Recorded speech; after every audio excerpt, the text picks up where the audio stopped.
that is brewing, and we are learning of this. This is a breaking news that we are putting out for our viewers as the Tamil Nadu ADGP Kalpana Nayak, currently serving in the anti-sculpture theft division, has now filed a complaint alleging a conspiracy to kill her.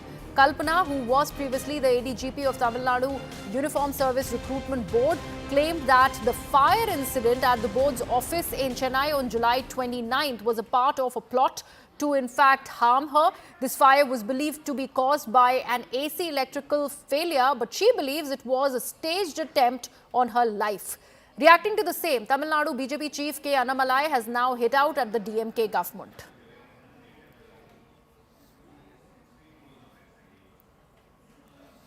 So remember, this accusation is coming to fore by ADGP Kalpana Nayak as she suspects a sabotage and foul play in that fire incident that gutted her office last year. This is an incident that happened in July, and now she claims that there has been an attempt on her life, and that was something that is also now being taken up by the Bharatiya Janata Party against the DMK-led MK Stalin-led DMK administration. Let me take this across to my colleague Poonima Murli, who is with us on the broadcast. Poonima, these are huge claims by Kalpana. The basis that she is making these claims on, anything that she has presented as part of the proof?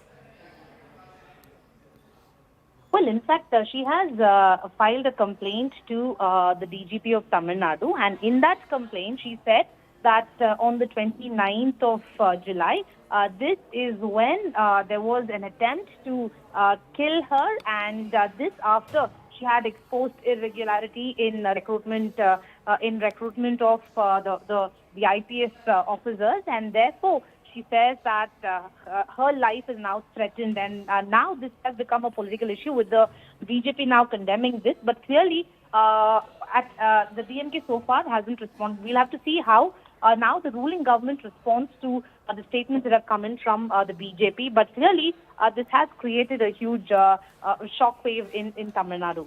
Before the DMK gives in any sort of a response, clearly the BJP is launching that tirade against MK Stalin administration, and there has already been a statement by BJP chief in Tamil Nadu, Mr. Annamalai. How are they planning to take this protest forward?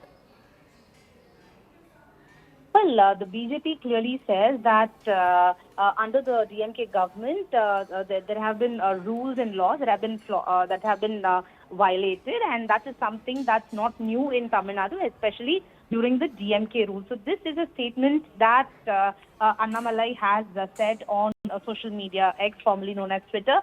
He said that flouting rules and laws have always become customary in Tamil Nadu under the DMK government. But so far, the DMK has not responded to this. We'll have to see how the DMK now responds to this, considering that the BJP is planning to escalate the issue and says that this is something that is not surprising because they allege that it always happens when the DMK is in power.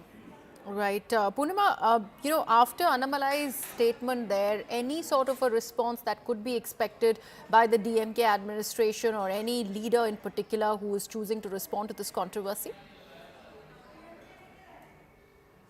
Well, so far there has been no response or statement from the DMK leaders. We'll have to wait and see how DMK responds. But Annamalai, in fact, taking to social media platform X and says that DMK seems to be reserved for silencing the truth rather than upholding justice, and this is something that happens in every case in Tamil Nadu. In fact, says that DMK always turns a blind eye to such truths, and instead of ensuring that justice is served, they try to hide the facts. That's the statement that's coming from the BJP on this issue. Right. Poonima, do stay on with us. Mr. Kovai Satyan of the AIADMK is with us on the broadcast now. Mr. Satyan, how do you see this controversy being played out? Because this complaint was filed by Ms. Kalpana in July last year, and she had in fact asked for an unbiased reportage, an unbiased investigation into this fire incident that ended up gutting her office. What do you think is being played out here? If a bureaucrat, an officer in the rank of an ADGP, has to face the law in this way. Look at the plight of a common man. This is what we've been saying repeatedly for the last 4 years since DMK came to power. The law and order is crushed and it's in shambles. And people are living out in fear. And every incident proves that whatever we allege, whatever we say as an opposition is true. The ADGP has to run helter and skelter to prove a point that his life or her life is at threat. And the person who is responsible to take the action, the head of the home, Mr. M.K. Stalin, has not even called for a fair probe on this. Clearly shows how incompetent one can be when handling sensitive issues and affairs. Okay, Mr. Let there Satyan. be a transparent probe, let the truth come out. Okay. Okay. Whoever being this should be punished. Right. Mr. Satyan, do stay on with us. We also have Ms. Tamilisai Soundarajan of the Bharatiya Janata Party with us. Ms. Soundarajan, when it was about that alleged discrepancy in the recruitment process back then that Ms. Kalpana really had complained of, what do you think really went wrong as far as the reservations that were in fact granted by the government back then, and why is this getting played out at the moment? Ms. Tamilisai Soundarajan, if you're there with me. Ms. Soundarajan, are you able to hear me? Yeah. Yeah, I wanted to understand what do you see behind the complaint that has been made by Ms. Kalpana? No, actually, she has made a complaint that before she enters her office has been sabotaged because she exposed the irregularities and corruption during the selection of the police officials. Now, Tamil Nadu, all the police officials have to talk in pro to the DMK government. For example, this ECR case, the official joint commissioner says the DMK government, DMK flag is used by the ADMK person.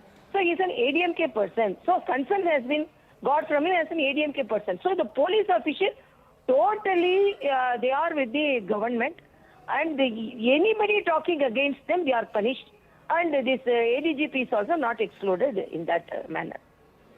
Okay, all right, Mr. Soundarajan and Mr. Satyan, thank you so much for joining us on the broadcast. We'll leave it at that.